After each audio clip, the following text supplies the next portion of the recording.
Good evening, citizens of Earth. Citizens of Earth. Citizens of Earth. Citizens of Earth. Citizens of Earth. Citizens of Earth. Citizens of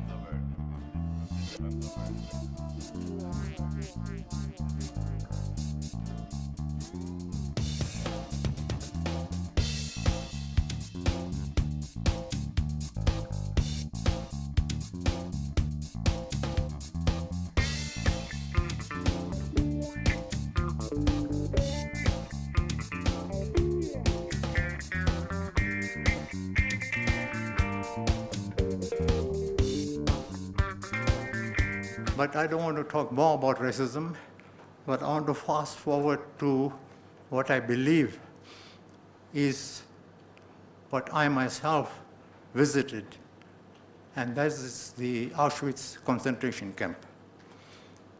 I visited it in 1951, and the first thing we saw, of course, is a glass container full of gold extracted from human beings before they were sentenced to the incinerators. Then I saw a lampshade made of human skin rather, pillows made of human hair. And when we were walking on the street, and this was just 5 years after the war, so the Nazis could not get rid of all the evidence of Auschwitz, of the atrocities of Auschwitz. So walking on the streets there, outside the incinerator, one saw human bones, and the incinerators did not succeed in making it into ash. And that, I had to say, I brought back a few human bones to show to the people here what the logical outcome of racism could be. And lesbians, gay, bisexual and trans people still much maligned, defamed, misrepresented and denied equality solely on the basis of difference. And when we diminish a human being, we diminish ourselves.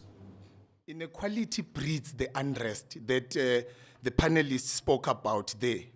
Because the youth are left with nothing but to eat those who are poor, who are rich, because they have nothing to lose. Firstly, I think it's really refreshing to see so many young people asking questions. But sadly, in terms of the latest statistics, 58% of you won't have jobs in our society. And that's, of course, because either you will be unemployed or you will be unemployable. That in the National Math Assessment for grade 9s, 3% of South Africans passed, and the average was 10%. Okay? And I made this point in my talk earlier.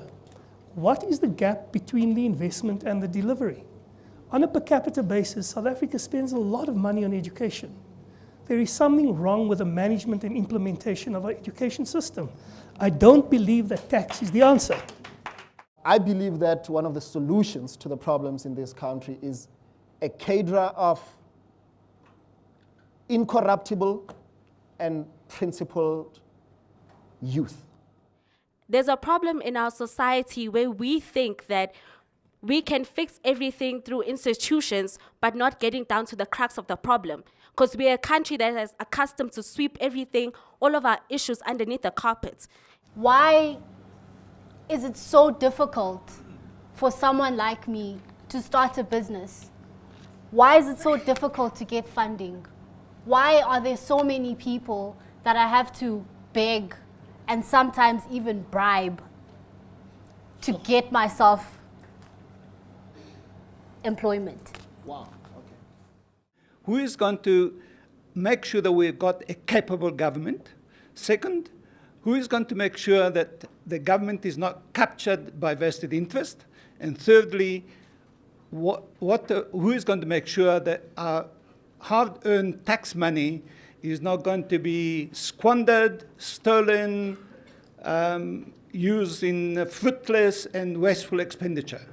The Constitution, which is the primary mandate that this government and every previous government has had, is very clear that the role of the government and indeed the state is to deliver.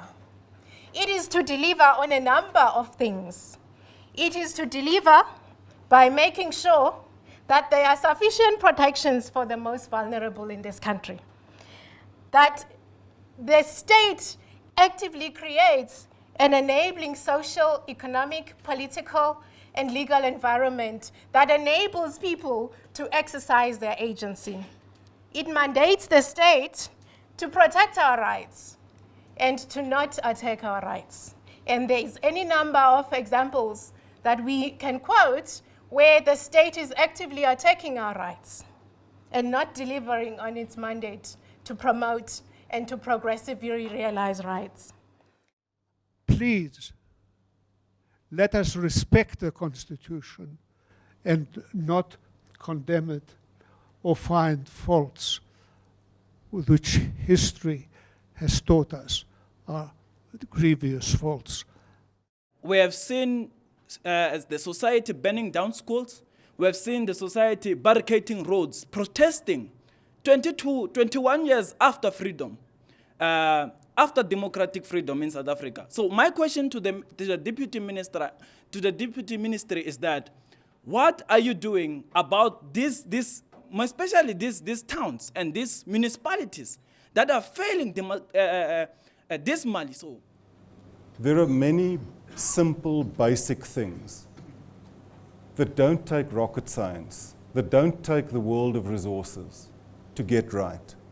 What good reason can there be for a municipality to let a pothole stand for months on end? What good reason can there be for a municipality to not change a light bulb? What good reason can there be to not cut the grass? What good reason could there be to allow sewage to flow across a road where children walk to school for weeks on end? Those basic things we must just get right. Great Constitution with one glaring error: no accountability of the government to the voters.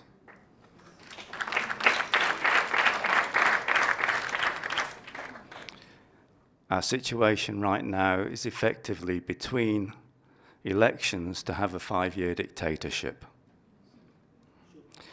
And the question I've got directly to the Minister, with all his fine words to say about accountability, will he push for direct democracy, which means if a referendum is held, it becomes law?